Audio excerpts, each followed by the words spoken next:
Muy buenos días, buenas tardes, buenas noches. Bienvenidos a un nuevo episodio. Estos son solo puros cuentos. Hoy quiero contarles el cuento de un sujeto icónico. Un sujeto que cambió la historia del rock. Un pionero. El nombre del sujeto es nada más y nada menos que Richard Wayne Penniman. Nacido el 5 de diciembre de 1932 en el condado de Macon-Bibb, del estado de Georgia, Estados Unidos. Su sobrenombre fue dado por su pequeña talla física, y este sobrenombre fue nada más y nada menos que Little Richard. Pero de Little no tenía nada. Su influencia en la música de su país y del mundo entero fue enorme, gigantesca. Tal es así que con el tiempo lo apodaron el innovador, el pionero y hasta el arquitecto del rock and roll. Si bien su plenitud como músico tardó en llegar, lo vivió recién desde mediados de los 1950s. Su carrera ya había comenzado desde muy joven, ya aproximadamente en 1947, teniendo él apenas 15 años de edad. Pero no alcanzó la fama, como dije, hasta que el rock se había puesto de moda, primero en Estados Unidos y paulatinamente en todo el mundo. Su estilo estaba caracterizado por su presencia escénica muy carismática y enérgica, por sobre todo por la energía de sus canciones y de sus presentaciones, que era un estilo así bien salvaje y bien bailable para la época, por lo que se volvió él, con el tiempo, en un músico muy solicitado en aquella época en donde las bandas en vivo eran las que le daban vida a las fiestas comunitarias que habían en cada ciudad y en cada rincón de Estados Unidos. También era muy marcante su voz áspera y potente, su estilo acelerado de tocar el piano e incorporarlo de forma tan precisa al rock and roll, y el ritmo que tenían sus bandas que lo acompañaban, su particular forma de cantar con tanta potencia y energía, como también el tempo acelerado que tenían sus canciones y shows, terminaron por inspirar a otros géneros musicales como la música soul, el gospel, de quien Little Richard también se inspiró mucho, el rhythm and blues, y a sus colegas mismos del rock and roll, como a todas las generaciones de músicos y bandas que vinieron en las décadas siguientes en el rock y otros géneros musicales de todo el mundo. Así también tuvo un papel trascendental en la integración del pueblo americano, ya que él, como hombre afroamericano, se crió y vivió en una época histórica todavía muy racista en Estados Unidos, donde la segregación de las personas entre blancas y negras era permanente en todos los ámbitos de la vida.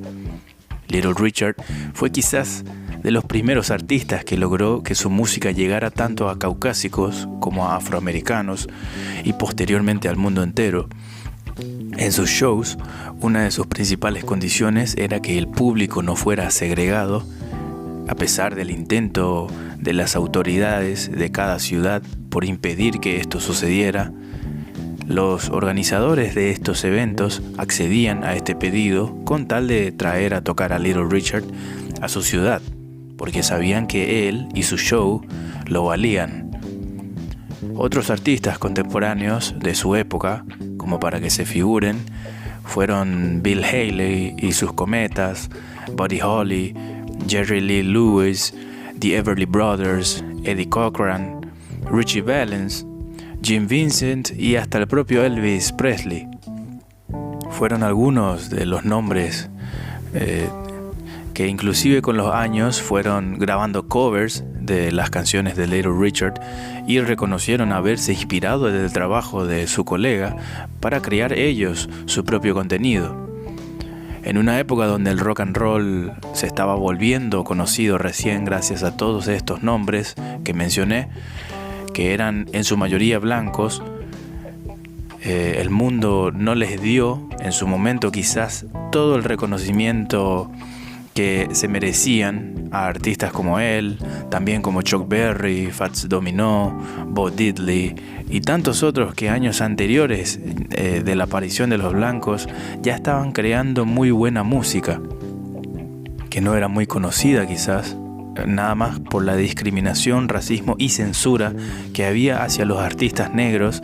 Como había dicho, era una época muy racista, donde la discriminación seguía muy vigente, pero en medio de toda esa oscuridad y esas adversidades, el talento de estos grandes hombres afroamericanos se abrió paso y crearon así el rock and roll, ya a fines de los 40.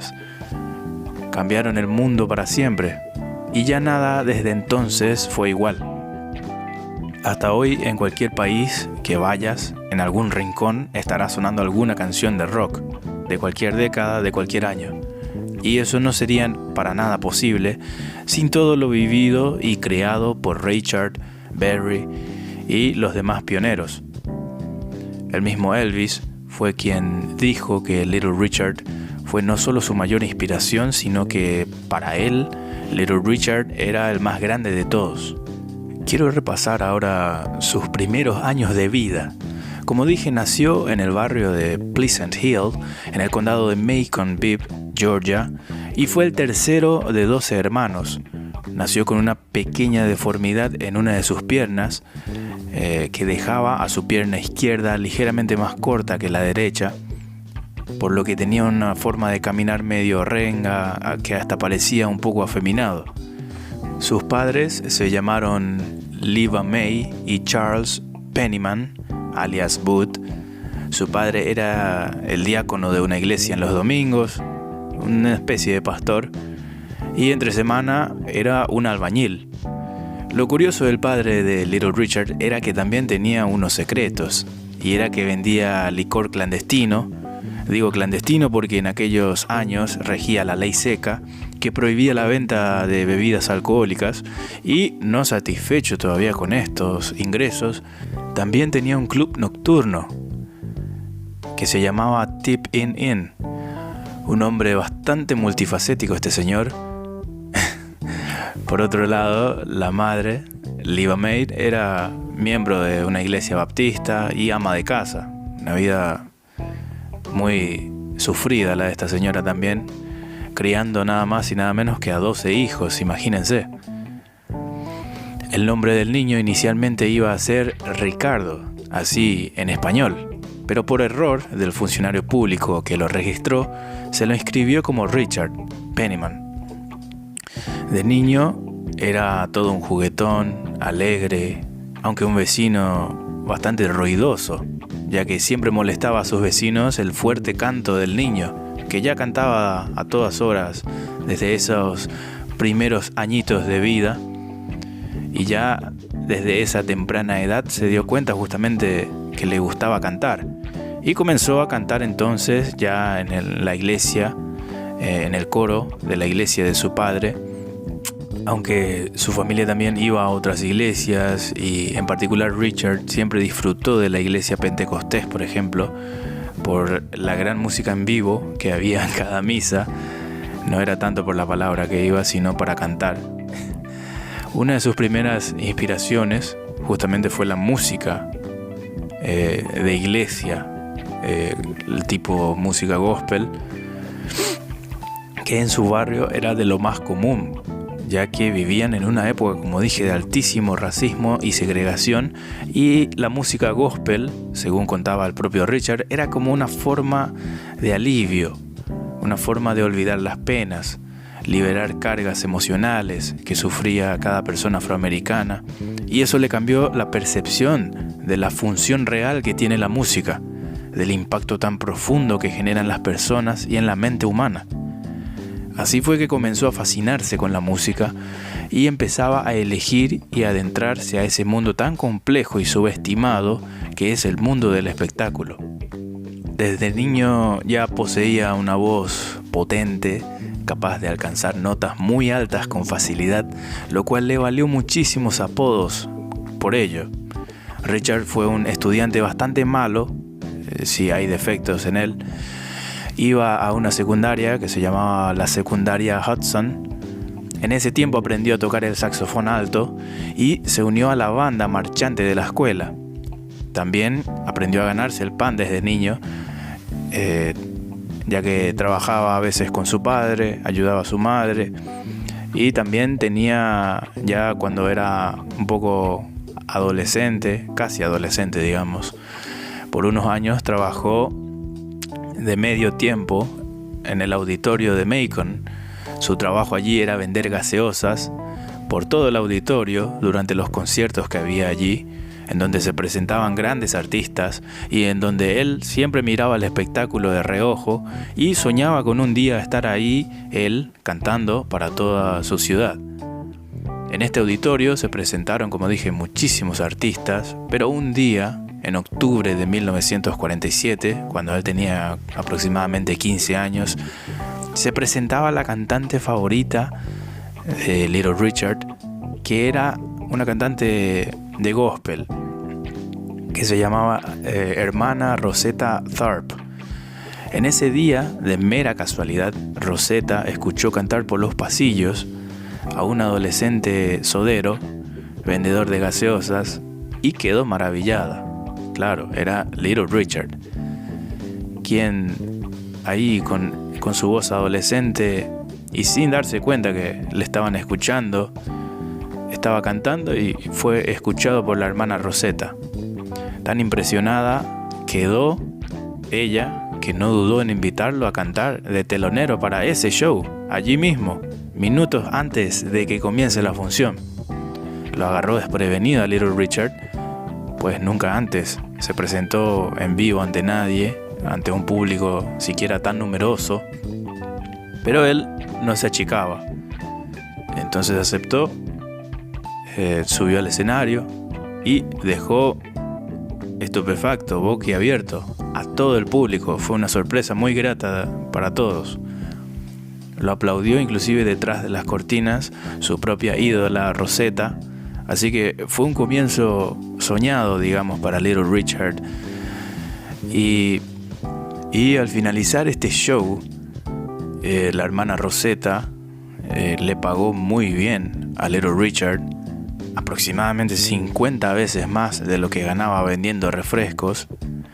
Esto motivó de sobremanera a Little Richard para inclinarse por la profesión de cantante, y ahí fue que consideró por primera vez tomárselo en serio y dedicarse a ello como una profesión. Quien de niño no había pasado tampoco pobreza extrema, pero tampoco riquezas, y estaba más cerca de la pobreza que de un nivel medio de vida.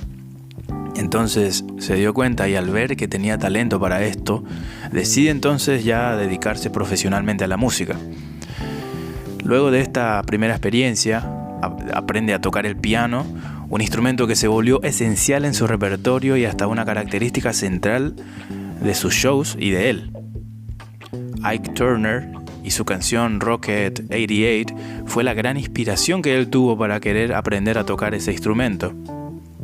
Ya para el año 1949 comenzó a tocar para bandas, como por ejemplo la del Dr. Nubilo, de quien se influenció bastante en lo referente al estilo y la vestimenta de un artista.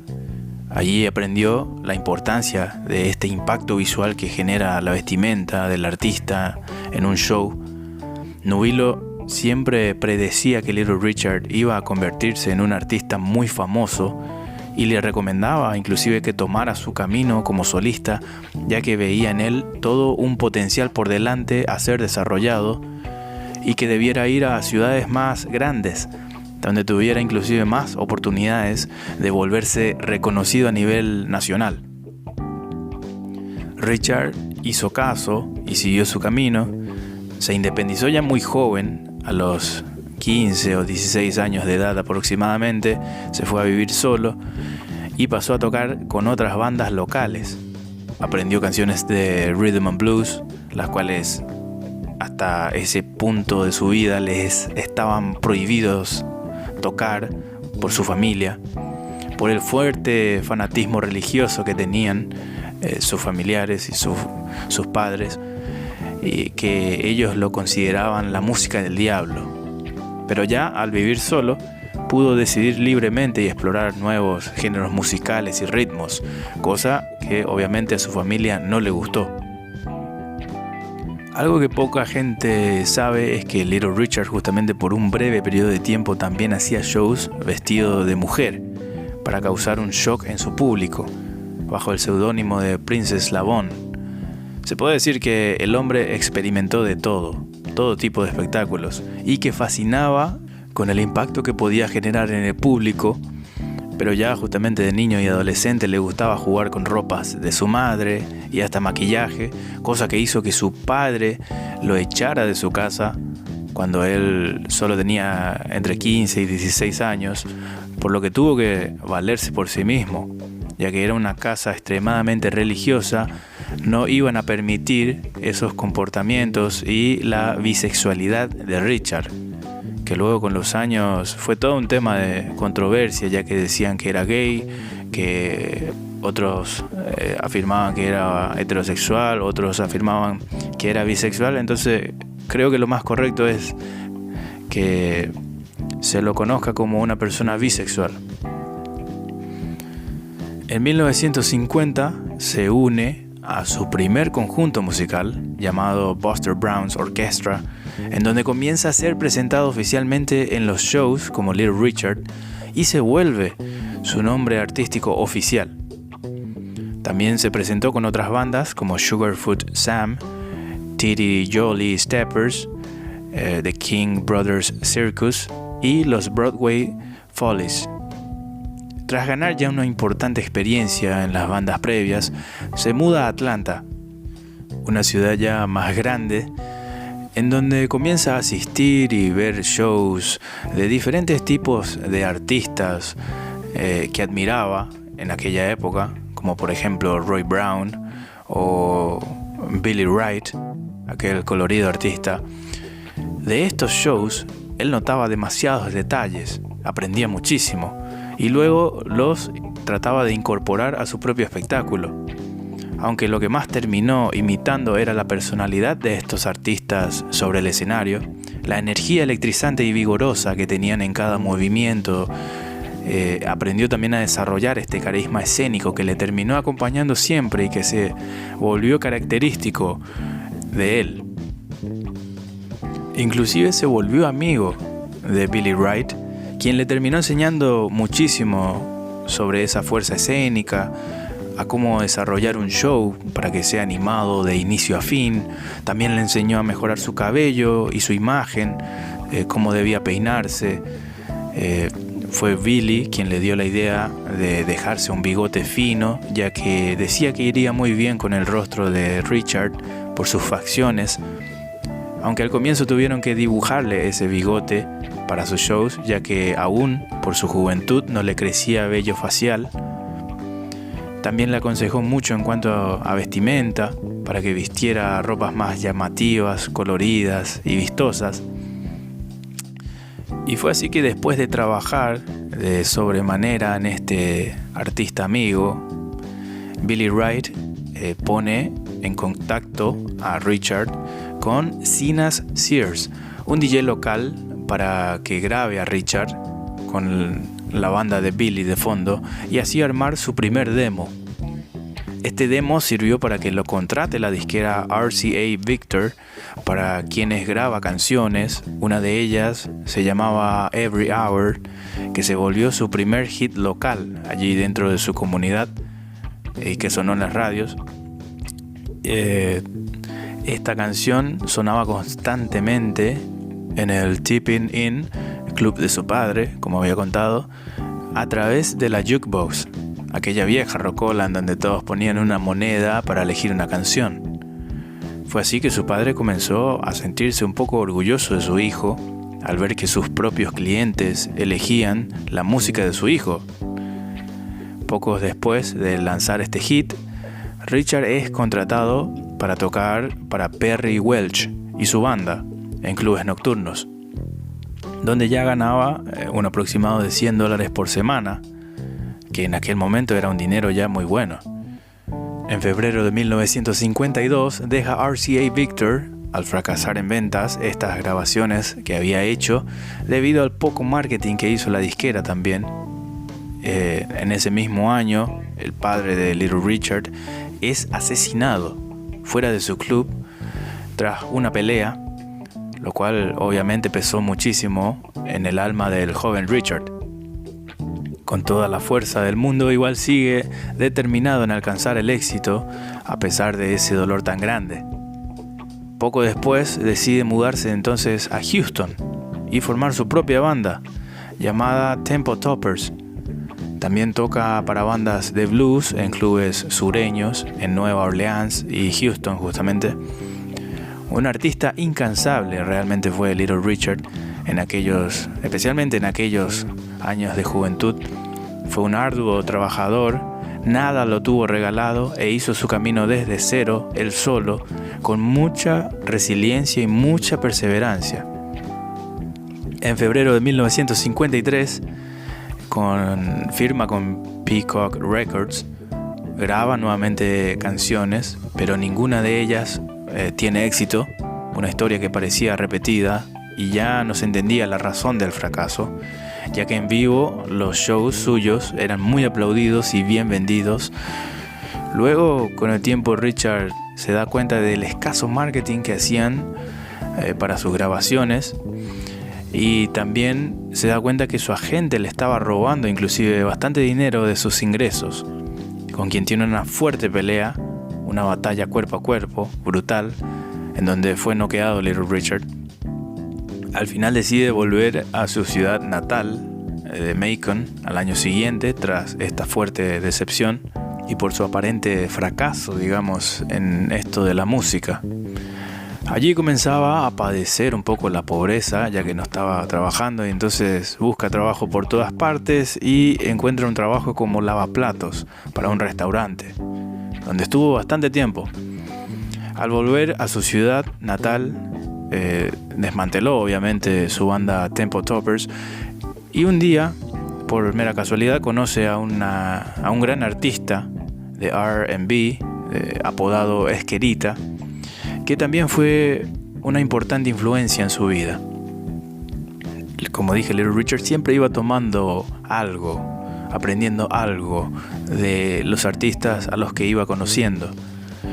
Al aprender nuevas cosas, decide darse una segunda oportunidad con la música y decide formar un nuevo conjunto, esta vez uno de un rhythm and blues más pesado y agresivo, con más fusiones con el blues y de un tempo un poco más alto, y fue así que nació su banda The Upsetters, que lo acompañaría ya por muchísimas décadas, el cual se caracterizaba por no tener bajista inicialmente, por el escaso presupuesto que había, lo cual entonces se compensaba con la batería, un método muy interesante, ya que el baterista llamado Charles Connor tuvo la idea de pegar más veces y más fuerte su tambor más grave para que retumbara y como que compensara un poco la ausencia de bajo. Un método bastante innovador para la época, sin dudas. También integraba a la banda el prodigioso saxofonista Wilbur Smith, apodado Lee Diamond.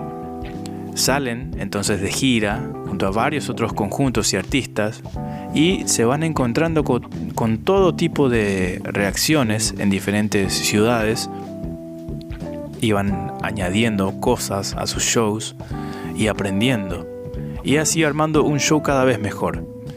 Luego Little Richard, por sugerencia de un artista amigo llamado Lloyd Price, envía un nuevo demo a una disquera que se llamaba Specialty Records, y muchos meses después, en febrero de 1955 recién, le llega una propuesta de trabajo por parte de esta disquera. El dueño del sello le envió un dinero para que pague la rescisión de su contrato con la disquera Peacock Records y así pueda unirse justamente a Specialty. La disquera sentía que Little Richard podía ser un artista que podía competir con el hombre del momento por aquellos años, que era sin dudas Ray Charles, quien merece un cuento aparte. Lo cierto es que Little Richard prefería evitar esas comparaciones y decía que él prefería sonar más como alguien a quien admiraba, como Fats Domino, por ejemplo. Así fue que grabó inclusive algunas sesiones con músicos de Fats Domino. Esto lo consiguió la disquera, pero sin mucho éxito. Luego, en una noche de relax en un bar, el productor Robert Blackwell escucha de Little Richard un boceto de canción, un blues con letras bastante sexuales, llamado Tutti Frutti. Blackwell considera que las radios no tocarían esa canción con letras tan fuertes, entonces decide llamar a un letrista para que cambie la letra en sus partes fuertes y la dejara como apta para ser publicada en noviembre de 1955. La canción se grabó en apenas 3 tomas. Así de decididos estaban ya sobre la canción. Y así nacía el primer hit a nivel nacional que tuvo Little Richard. Fue todo un éxito, fue su primer gran éxito. Y llegó al segundo puesto de sencillos más vendidos inmediatamente. Incluso fue su primera canción internacional, ya que también tuvo fuerte repercusión en el Reino Unido. Y con el tiempo llegó a vender 1 millón de copias. Por fin un poco de ingreso económico para el gran Little Richard. Y luego de este éxito se muda a Los Ángeles, a un buen barrio, y se da cuenta que tiene que seguir con esta carrera que prometía. Que por fin parecía que se le abrían las puertas que tanto buscó en su vida hasta este punto. Y así empieza nuevamente a escribir y componer su siguiente gran hit, que salió casi de inmediato también, que se llamó Long Tall Sally, una canción que con los años hasta hoy todavía sigue siendo una de sus más conocidas canciones, que tuvo también covers de diferentes bandas, como por ejemplo los Beatles. Cantaban mucho esta canción en su repertorio en los primeros años. Y esta canción llegó a los primeros puestos de los rankings de popularidad y venta de Estados Unidos y Reino Unido también. Y con el correr de los meses alcanzó también a vender 1 millón de copias. Al alcanzar este éxito y ganar dinero, Richard ya pudo permitirse añadir más músicos y comprar más instrumentos a los Upsetters. Y en este caso añadieron 2 saxofonistas más, llamados Clifford Burks y Grady Gaines, un bajista, por fin ya un bajista, llamado Olsey Robinson, apodado Basie, y un guitarrista que se llamó Nathaniel Douglas, apodado Buster. Cuento los apodos porque en la época era muy pero muy importante saber los apodos de los músicos. Fue así que el sonido de la banda iba mejorando y los shows en vivo eran una auténtica delicia para el público, que se lo pasaba muy bien, bailando con toda la energía de la música de esta super banda, y todos coincidían que esa energía emanaba y partía de Little Richard hacia su banda y de toda la banda hacia el público. Little Richard solía también bailar mientras cantaba en algunas canciones, y en otras bailaba mientras tocaba el piano, estando parado y cantando al mismo tiempo, y era todo un espectáculo verlo desarrollar aquel show, algo que sin dudas era muy pero muy pegajoso en el sentido de la actitud que él transmitía al público. También saltaba sobre su piano, levantaba las piernas al tocar el piano, arrojaba algunas de sus prendas de ropas al público, a las mujeres, entre otras cualidades escénicas, digamos, que despertaban todo tipo de reacciones. Y como dije previamente, él fue de los primeros artistas afroamericanos en integrar públicos de color con los blancos. Fue un artista que soportó mucho racismo durante su infancia, su adolescencia y toda su vida. Y cuando alcanzó la fama, él no quería que esa situación pase desapercibida. Él quería ser parte del cambio y él veía que a través de su fama él tenía el poder de ayudar a cambiar las cosas, aunque sea en sus shows. En junio de 1956, en una presentación en el Royal Theatre de Baltimore, fue que una mujer le arrojó por primera vez al escenario su ropa interior. algo que decenas de otras mujeres presentes vieron y copiaron en ese mismo show. Y Richard se fue a casa con casi un centenar de ropa interior femenina, en una época donde las personas vivían de forma muy pero muy conservadora. La sociedad en sí era muy conservadora, y estas reacciones que provocaba el rock en las mujeres era de las primeras reacciones, digamos, alocadas o diferentes a los que estaban acostumbrados las personas de aquella sociedad conservadora. Algo que, como dije, fue revolucionario, y eso era lo que despertaba la música y los shows de Little Richard, esa energía. Y inclusive se considera que este fue el primer show en la historia que generaba este tipo de reacción de arrojar ropa interior femenina al cantante. Algo que luego, con el correr de las décadas, se volvió algo normal en los conciertos musicales en vivo de muchos artistas famosos y conocidos y queridos. Pero bueno, siguiendo con la historia, para lo que restaba de 1956, Richard lanzó más canciones tituladas Sleeping and Sliding, Rip It Up, Ready Teddy, The Girl Can't Help It y Lucille. Todas estas canciones, que parecieran una más, fueron en realidad también hits, absolutamente canciones trascendentales que en toda su carrera se volverían también igual de famosas.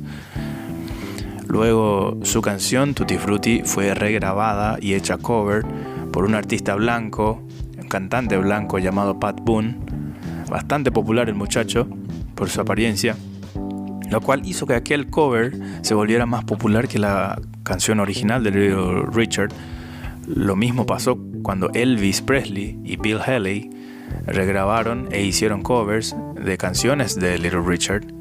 Luego Richard se volvió amigo del famoso DJ Alan Freed, un personaje trascendental en la historia del rock, en especial en aquellos inicios en los 50s. Alan Freed fue quien, a través de la difusión del rock en sus programas de radio, ayudó justamente a que el rock se volviera muy pero muy famoso en Estados Unidos y luego a todo el mundo. Alan Freed justamente incluyó a Little Richard en películas de rock and roll en las que él tenía injerencia y producción. La primera fue llamada Don't Knock the Rock. La segunda fue Mr. Rock and Roll. Y apareció también en el film llamado The Girl Can't Help It, en el cual Little Richard tuvo ya un papel de protagonista más importante que en las anteriores. Esto ayudó muchísimo a que se vuelva un artista aún más popular y conocido. Ese año lo finalizó en alza, ya que grabó y tuvo 2 hits más en su repertorio, llamados Jenny Jenny y Keep a Knocking. Este último se volvió su primer sencillo en el top 10 del Billboard Top 100, el top 100. Y bueno, así pareciera que la suerte por fin le comenzaba a sonreír. El primer disco completo de Little Richard, su álbum debut, digamos, se lanzó por Specialty Records el 4 de marzo de 1957 y se llamó sencillamente Here's Little Richard. Rápidamente entró al puesto 13 de los discos más vendidos de aquel año. Tenía hits previos como Tutti Frutti, Ready Teddy, Sleeping and Sliding, Long Tall Sally, Jenny Jenny, Rip It Up, otras canciones relleno que también estaban buenas como True Fine Mama, Miss Anne, She's Got It y otros. Pero digamos que fue de los álbumes debut más sólidos que se hayan hecho quizás en la historia. En julio de 1958, Little Richard lanza su segundo álbum, ya bien rápido, ya no estaba para la joda este joven, que ya era un adulto para esta época, llamado Little Richard, sencillamente así se llamó el álbum. Contenía hits como Keep a Knocking, By the Light of the Silvery Moon, Send Me Some Lovin', Good Golly Miss Molly, Babyface, The Girl Can't Help It, Lucille. Todas estas ya habían también salido previamente, ya habían sido lanzadas como sencillos, y otras también eran nuevas. También contenía otras canciones relleno que también eran nuevas, como I'll Never Let You Go y Oh My Soul. Previamente a ello, lo curioso de Little Richard es lo que vivió y le cambió su perspectiva de la vida, y según él incluso le despertó su temor de Dios. Little Richard ya comenzaba a presentarse en este punto de su carrera en otros países. La fama internacional ya estaba presente en su carrera. Y en uno de estos viajes que hace para presentarse, uno de ellos era Australia, al otro lado del mundo. Fue en medio de un vuelo entre las ciudades de Melbourne a Sydney que Little Richard dijo que el avión estaba teniendo desperfectos, y lo cual era cierto, y que vio por la ventana cómo el motor del avión estaba al rojo vivo, casi ardiendo ya en llamas, y cómo según él, ángeles estaban sujetando al motor. Un poco alucinógeno el muchacho, hay que reconocerlo, bastante creativo. Y también contaba que horas después, al final del show, en Sydney, al show al que estaba yendo, mientras se despedía del público, alzó la vista al cielo y vio como una bola de fuego en el cielo explotaba. Algo que luego le explicaron que lo que él vio en realidad en el cielo no era ninguna alucinación, sino que era el lanzamiento del primer satélite Sputnik 1. Richard siempre insistió que eso no era ningún satélite, que fue una señal y una amenaza de Dios por su música provocadora y la vida mundana que él estaba llevando hasta este punto de su vida. Para colmo, cuando él vuelve a Estados Unidos, de ese mismo viaje, se entera en las noticias que la misma aeronave en la que él viajó de Australia a Estados Unidos, luego, al volver a emprender viaje y volar, se estrelló en el Océano Pacífico al día siguiente, lo cual fue la señal definitiva según él y lo que infundió un profundo miedo en su alma. Estas visiones paranoicas y miedo le hacen alejarse de la música por un tiempo y su vida toma un nuevo camino. Luego de un show de despedida en el Teatro Apolo y de grabar una sesión final para lanzar con Specialty, decide terminar su vínculo con el sello en 1959. Luego de esto se inscribe en la Universidad de Oakwood, en Alabama, en donde estudia teología. Sí, un cambio un poco brusco, pero esta carrera no la alcanza a terminar por un problema de indisciplina que tuvo Little Richard, que era que se dice que se mostró desnudo, creo, frente a un estudiante de sexo masculino. Y este estudiante le contó a su padre, digamos, el incidente, y fue así que Little Richard, por presión de las autoridades del colegio, decidió retirarse de la universidad. Un incidente un poco turbio. Incluso conformó un grupo, luego de esto, de predicadores con quienes viajaban a compartir la palabra por todo Estados Unidos. Una vida un poco controversial, la de Richard. Su destino nuevamente toma un giro cuando en estos tiempos se casa con Ernestine Harvin, una modesta secretaria de Washington, D.C., a quien había conocido años anteriores, aproximadamente en 1957, en la iglesia, y con quien estaba saliendo de forma intermitente en aquellos años, y con quien terminaría casándose el 11 de julio de 1959, y con quien tendría un hijo adoptivo llamado Danny Jones, quien cuando creciera se convertiría en uno de sus guardaespaldas de su padre y sería una de las personas más cercanas durante el resto de la vida de Richard. La pareja igualmente se terminaría divorciando para el año 1964 debido a la constante ausencia en el hogar de Richard por su carrera y también debido a la promiscuidad que tenía Richard. Entonces trata de seguir su carrera artística cantando música gospel. Se aventura por un breve tiempo con End Records, pero finalmente firma en 1961 con Mercury Records, con quienes graba un disco gospel, y se lanza en 1962, llamado King of the Gospel Singers. Disco que fue producido por la leyenda Quincy Jones, quien aquí aún no era una leyenda y aún era joven, pero que fue una gran experiencia para ambos, muy enriquecedora, digamos. Y con este disco Richard logra algo muy poco común, que es que una canción gospel se vuelva popular e incluso entre en las listas de popularidad de Estados Unidos y Reino Unido, como pasó con 3 de sus canciones de este disco llamadas He's Not Just a Soldier, He Got What He Wanted y Crying in the Chapel. Como dije, no era común que canciones religiosas entren en listas de popularidad, pero creo que este hecho se dio nada más gracias a la popularidad que ya tenía Little Richard y a su figura. Igualmente, esto de la música religiosa no le duró por mucho tiempo, al menos en esta parte de su carrera, y es algo que con los años se volvería algo inconsistente, digamos, en la vida de él. A veces grababa música gospel, a veces no. Al final, Don Arden, un promotor de espectáculos, convence a Little Richard de hacer una gira por Europa.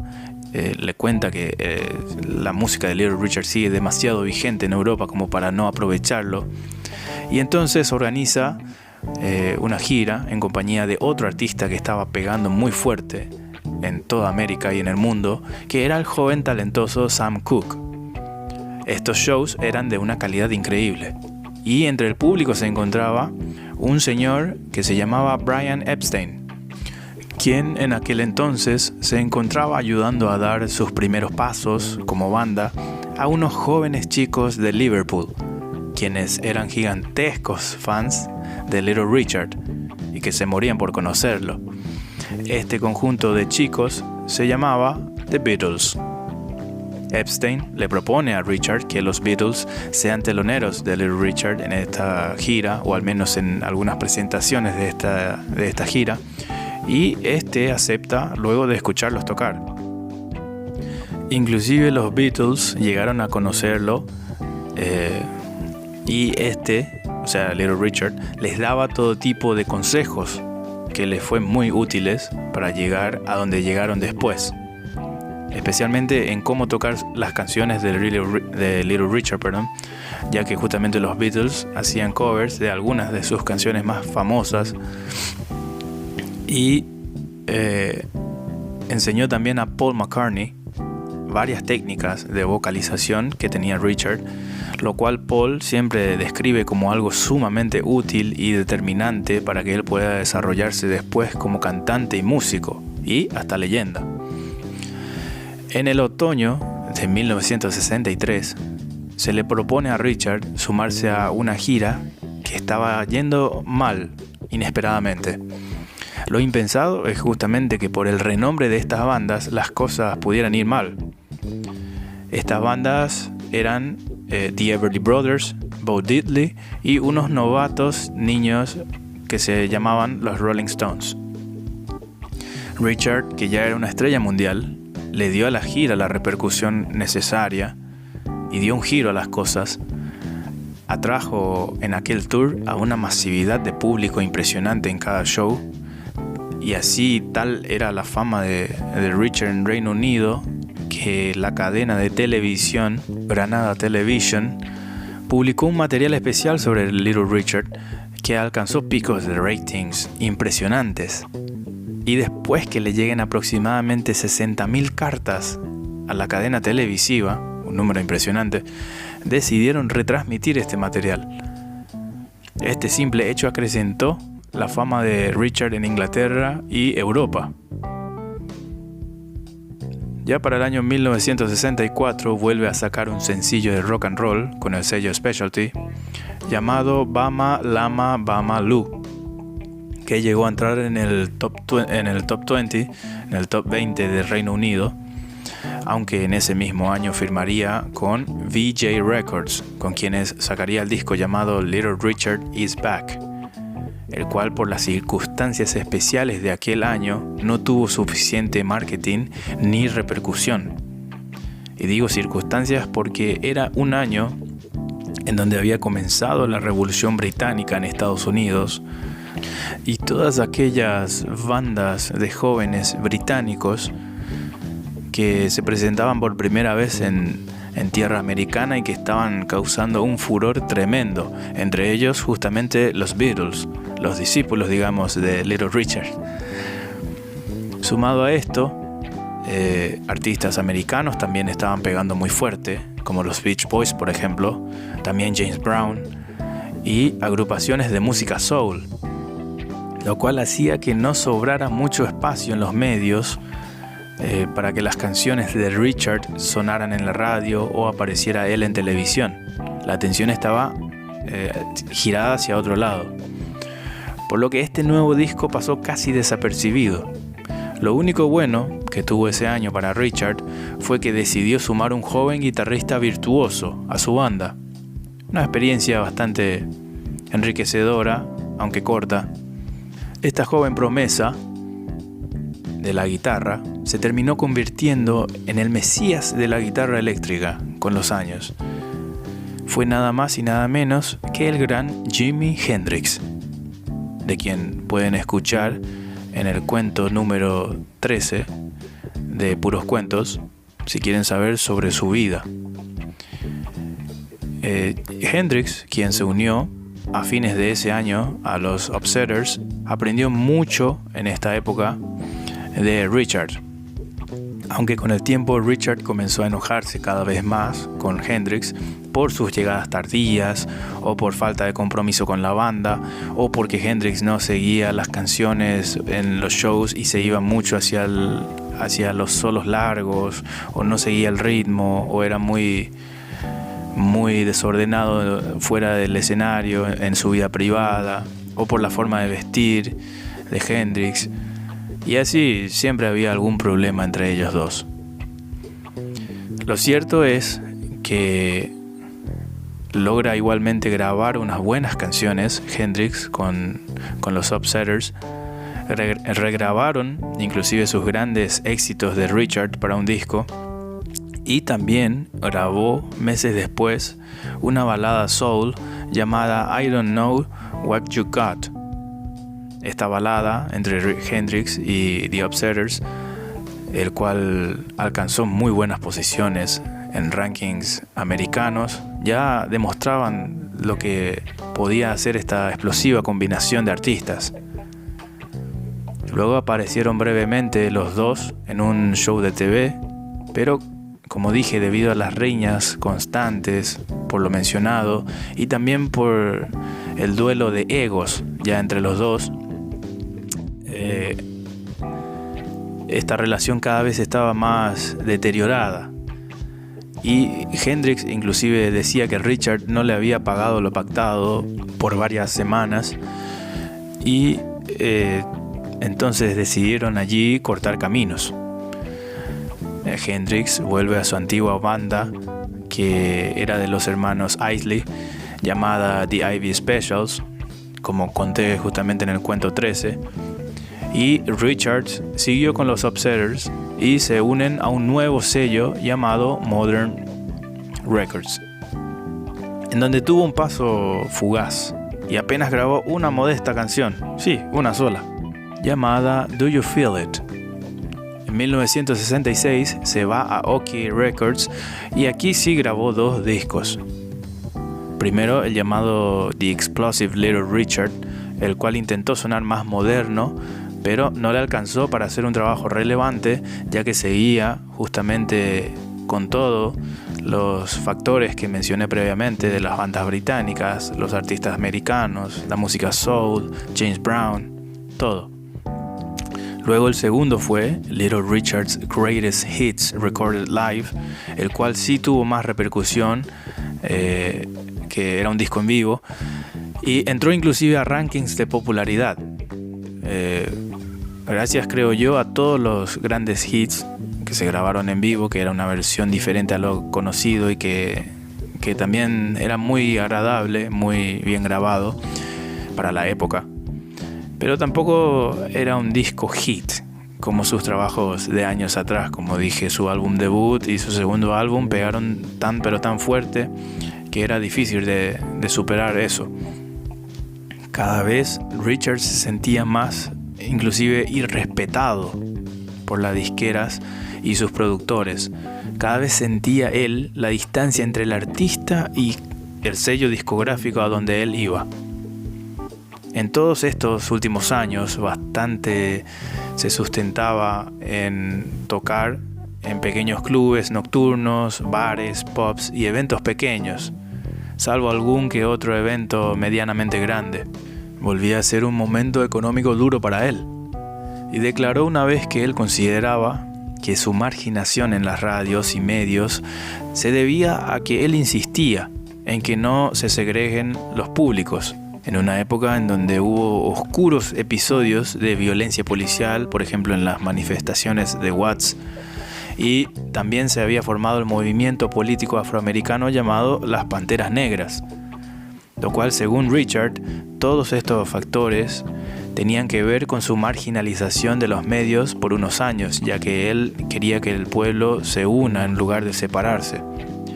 Esto enojó a los conductores de radios locales a nivel país de Estados Unidos, en cada ciudad, y a DJs, por lo que eligieron deliberadamente no hacer sonar música suya por un tiempo, ni en radios ni en fiestas. Entonces decide centrarse más en presentaciones en vivo antes que en otra cosa. Al final era lo que más rédito económico le daba a cualquier artista, incluso hasta hoy. Luego Richard desmantela la banda Upsetters y forma un nuevo conjunto llamado The Crown Jewels. También tiene algunas apariciones en TV de otros países, y en 1969 su agente le consigue dar shows en Las Vegas, a donde llegó con un look muy extravagante ya, inspirado, creo yo, en el éxito que estaba teniendo su anterior pupilo Hendrix y el estilo colorido y exuberante que este tenía. Luego aparece en festivales como por ejemplo el Atlantic City Pop Festival, en donde fue considerado la mejor presentación y en donde él ni siquiera era presentado como la atracción principal del evento. Estuvo por encima de la cantante principal, que era Janis Joplin. Y vuelve a ocurrir lo mismo cuando se lleva todas las palmas en el Toronto Pop Festival, en donde un solista, John Lennon, era promocionado como la estrella principal de aquel festival. Estas presentaciones llaman la atención de medios televisivos y es invitado a varios late night shows o talk shows, como el Tonight Show con Johnny Carson y el Dick Cavett Show, y otras más. Todas estas cosas hacen que su imagen nuevamente vuelva al foco público, y parecía que todo estaba mejorando. Ya para 1970, Richard firma con un nuevo sello discográfico llamado Reprise Records, con quienes saca un disco relevante después de muchos años, llamado The Real Thing, que contenía los sencillos como Freedom Blues y Greenwood, Mississippi. Igualmente tampoco es que le fue tan bien a este disco, pero fue bastante más relevante que las anteriores, por ejemplo. Tuvo unas breves semanas de reconocimiento hasta que empezó nuevamente a quedar en el olvido, ya que en aquel momento tanto la música británica como americana estaba produciendo y pariendo a un sinfín de bandas, de artistas de diferentes géneros, de diferentes países y estilos, y todo iba evolucionando tan rápido que era muy difícil estar siempre a la vanguardia, estar siempre arriba, estar siempre innovando. Era muy complicado destacarse, lo cual Little Richard tampoco fue capaz de ser un artista número uno y relevante durante todos estos años, donde la competencia era demasiado grande. y como dije, los artistas británicos estaban ya en un nivel inalcanzable casi, y los pocos competidores que habían en Estados Unidos eran los Beach Boys, Hendrix, Janis Joplin, The Doors, The Grateful Dead y otros artistas de otros géneros como James Brown, por ejemplo, Otis Redding, y así eran demasiadas las opciones que el público tenía y era difícil ser relevante. Yo no culpo ni juzgo a Little Richard, él hacía su mejor esfuerzo y es así que bueno, decide entonces él colaborar con otros artistas para ver si encontraba también así una vía de reconocimiento un poco más amplia o llegar al público de otra forma, una estrategia diferente también, digamos. Y de paso también hace un poco más de dinero, lo cual estaba complicado con sus pocas ventas. También con algunos de sus hermanos, decide formar una compañía de manejo artístico, de representación artística, llamada Bud Hall Incorporated. Bud, en honor a su padre que fue asesinado, creo yo, que fue su marcante, su apodo. Y este proyecto lo llevó a cabo por unos años inclusive. El 5 de agosto de 1972 aparece como invitado en un concierto de Chuck Berry en Londres. Por cierto, pueden escuchar sobre Chuck Berry en el cuento número 15 de Puros Cuentos, en donde hablé sobre la vida de este gran hombre, gran artista, el considerado padre del rock and roll, inclusive. Con los años fue ignorando Little Richard las reacciones del público frente a sus actitudes sobre el escenario y como que no leía la situación, no interpretaba bien los shows y no se daba cuenta que estaba perdiendo a su público. A fin de ese año graba una canción llamada In the Middle of the Night, en medio de la noche, y lo lanza. Lo recaudado lo donó a las víctimas de un grave tornado que azotó ese año a 12 estados en Estados Unidos. Luego también graba 2 discos más que fueron un tanto irrelevantes, malos en ventas. A pesar de los diferentes intentos que tenían estas canciones, no lograba encontrar él la fórmula para volver al estrellato absoluto que ya tuvo principalmente a fines de los 50. Sin embargo, al año siguiente, en 1975, fue el año de una importante gira para Richard y su banda, lo cual le generó importantes ingresos económicos por muchas ciudades de Inglaterra y Francia, en donde no solo se embolsaron un muy buen dinero justamente, sino que revitalizó su popularidad y su imagen por estos países. En 1976 decide retirarse otra vez del rock, esta vez ya por un cansancio físico y mental de la vida que llevaba, y ya no era más tampoco un joven, digamos. Luego de unos meses de descanso, logran convencerlo para regrabar un álbum de grandes hits, en donde grabó 18 hits de su pasado.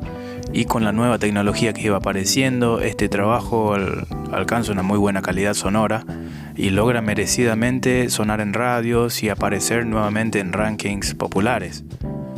Es por estos años que también Richard estaba fuertemente abusando del alcohol y ciertas drogas.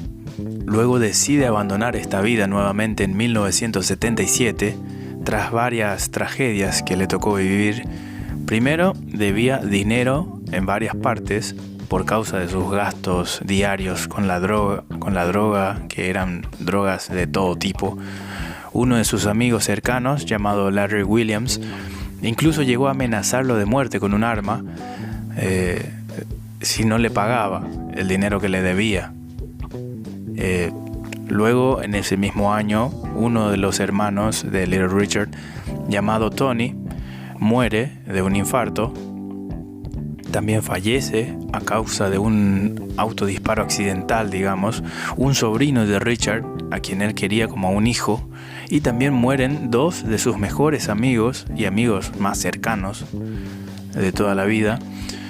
Todas estas experiencias en tan poco tiempo, en lugar de lanzarlo aún más hacia el abismo de las drogas, lo hicieron renunciar a esa vida Y es así que decide abocar su vida una vez más a ser pastor religioso, esta vez del evangelismo, y lanza un álbum gospel llamado God's Beautiful City en 1979. Luego de unos años de tranquilidad y celibato inclusive seguramente, es asesorado por abogados luego de que él se diera cuenta de que no le estaban pagando regalías hacía varios años ya por parte de su ex disquera Specialty Records por todos los trabajos que él ya había hecho anteriormente. Es así que en 1984 aparece de vuelta en el foco público para demandar millonariamente a su antiguo sello, justamente Specialty Records, como también a su presidente Art Rupe y su compañía de publicidad Venice Music, y también a Sony Music, que era la encargada de la distribución de la música de la disquera, por el monto de $112 millones por la justamente falta de pagos de sus regalías después de que él dejara el sello en 1959, o sea, casi 25 años que no le estaban pagando regalías, lo cual estaba justamente mal, y gracias a eso el juicio llegó también a un acuerdo en la forma de pago con Richards 2 años después, en 1986. Fue un juicio largo, pero Richards logró sentar un precedente en cuanto a derechos de propiedad intelectual, ya que era de las primeras demandas que había sobre pago de regalías. Y esto llevó a que todos los artistas que alguna vez también hayan utilizado el arte o la música de Little Richard también le pagasen a él por el uso de su material. Inclusive hasta Michael Jackson, el rey del pop, tuvo que pagar regalías a Richard por uso de sus canciones. Nadie se salvó. Volvió bastante afilado Richard. Y en ese año también fallece la madre de Little Richard, Leva May, el cual fue un golpe durísimo como para cualquier ser humano que pierde a su madre. En septiembre de ese año, 1984, también se lanza el libro de biografía de Richard, escrita por el autor Charles White, llamado Quasar of Rock: The Life and Times of Little Richard. Este libro ayudó mucho a devolver fama al cantante y fue bastante importante en esa época para él. Y al darse cuenta que este era su momento de reaparecer, Richard entonces estratégicamente decide volver a los escenarios, y fue sin dudas un gran acierto, porque volvió nuevamente a tener bastantes buenos ingresos económicos en cada show, tenía bastante público de vuelta y revitalizaba su imagen. También aparece en películas después de mucho tiempo, llamadas por ejemplo Down and Out in Beverly Hills, para la cual graba la canción Great Gosh Almighty. Y Richard recibe aplausos en todo el mundo tanto por la actuación en esta película y por esa canción, que también se volvió popular en radios y medios. Estos hechos le animaron a sacar nuevamente un disco, esta vez bajo el sello Warner Bros. Records, llamado Lifetime Friend, que se lanzó en 1986, el cual contenía de todo un poco, gospel rock y hasta una fusión de gospel con rap. Los dos sencillos, aparte de Great Gosh Almighty, fueron Somebody's Coming y Operator. En ese mismo año, forma parte de la primera promoción de artistas en ser introducidos al Salón de la Fama del Rock en Ohio, aunque no pudo asistir a la ceremonia por problemas de salud en una de sus piernas, creo que era, que tuvo una operación de cadera inclusive.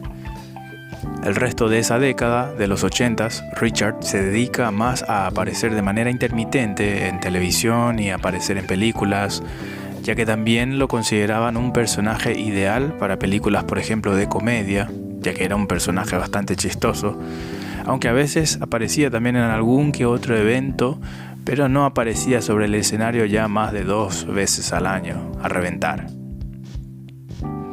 En la década de los 90 comienza en los primeros años realizando proyectos altruistas y benéficos, pero también colabora con otros artistas, como en la canción Elvis is Dead del grupo Living Colour, y aparece en el videoclip de la canción Shelter Me de la banda Cinderella. Aparece en 1991 en el video de la canción Voices That Care, el cual fue producido en beneficio de la milicia estadounidense. Ese mismo año graba una versión de la araña Itsy Bitsy para el álbum llamado For All Children, para nuestros niños, que lanzó la Fundación Pediátrica contra el SIDA en Estados Unidos.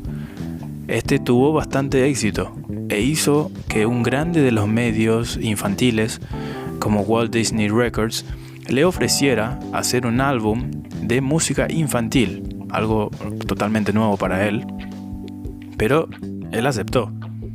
Se lanzó en 1992 y se llamó Shake It All About.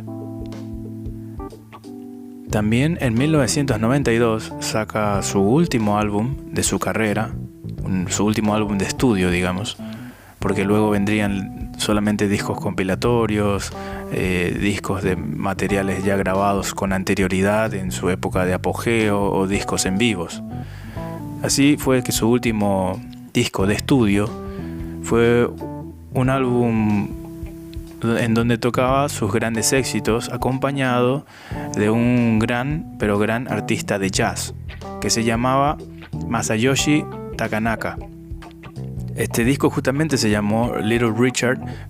Se encuentra con Masayoshi Takanaka. Little Richard meets Masayoshi Takanaka, quien era un músico, como dije, de jazz fusión, bastante conocido en Europa, en Asia y también en Estados Unidos.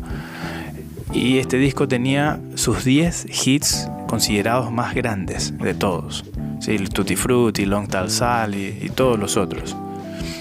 Para el año 1994 canta en la banda sonora de la serie televisiva The Magic School Bus, lo cual también hace que tenga una popularidad entre la gente que veía el show, que era mucha gente, por cierto.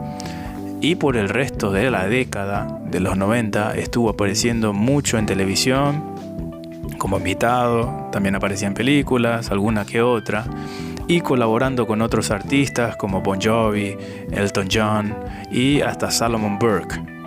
En el año 2000 es lanzada la película de su vida, basada justamente en el libro de biografía, que mencioné hace un rato.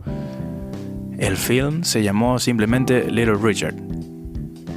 El papel de Little Richard fue interpretado por el actor Leon Robinson, el cual le llevó a nominaciones inclusive a diferentes premios.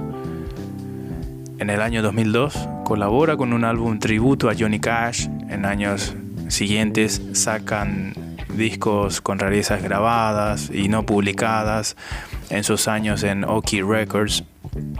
También aparece junto a Jerry Lee Lewis cantando un cover de I Saw Her Standing There de los Beatles para el último disco de la carrera de Jerry, llamado justamente Last Man Standing, que fue lanzado en el año 2006. También apareció en un álbum benéfico llamado The Imus Ranch Record, organizado justamente por Don Imus, quien era un conductor de radio bastante conocido en Estados Unidos. Para el año 2010 graba una canción gospel en un álbum tributo a Dottie Rambo, y de aquí en adelante todos los años que le quedaron por delante de vida los utilizó para llevar shows de aún gran calidad por todo Estados Unidos, Europa y varias partes más del mundo, inclusive soportando crónicos dolores del nervio ciático que siempre lo molestaron, especialmente por aquel problema de que tenía una pierna más corta que la otra. Creo yo que el peso que apoyaba constantemente sobre esa pierna más larga le terminó desarrollando dolores muy molestos y crónicos durante ya toda su adultez. También tuvo problemas de cadera por su problema, como dije, de la pierna, y a pesar de que en el 2013 inclusive llegó a sufrir un infarto, logró sobreponerse, Vivió ya una vejez más relajada en su casa, de pocas apariciones públicas. Siguió siempre igual adelante, trabajando como pudo sobre el escenario, fue apareciendo de vez en cuando, así esporádicamente, igual ganándose el pan con mucha honradez y disciplina hasta el último día, con un espíritu bastante alegre igualmente, a pesar de esas dolencias físicas. Y seguía siendo siempre como aquel adolescente vendedor de gaseosas del auditorio de Macon, en donde soñaba con ser una estrella, y que luego lo logró, y hasta superó la expectativa. Influyó a todos los artistas y a las bandas más grandes que ha visto el rock and roll en su historia. Su música traspasó fronteras y continentes, y hasta hoy sigue sonando en algunos rincones olvidados del mundo.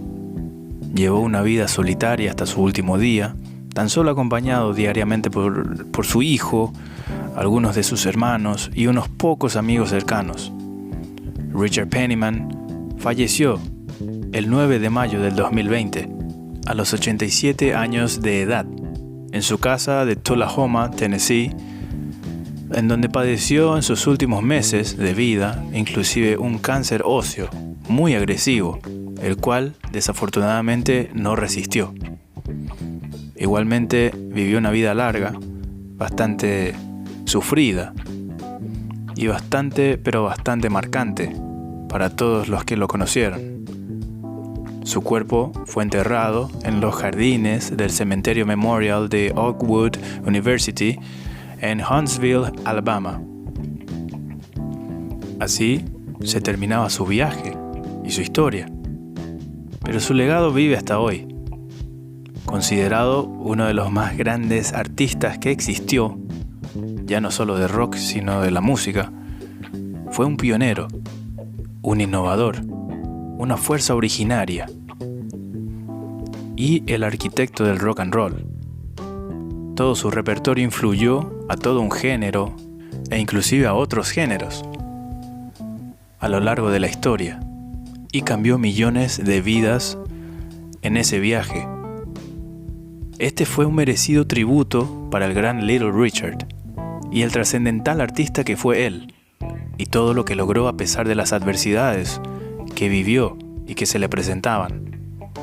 Así fue él, así fue Little Richard. Pero por favor, no se tomen todo tan en serio. Al final, estos son solo puros cuentos.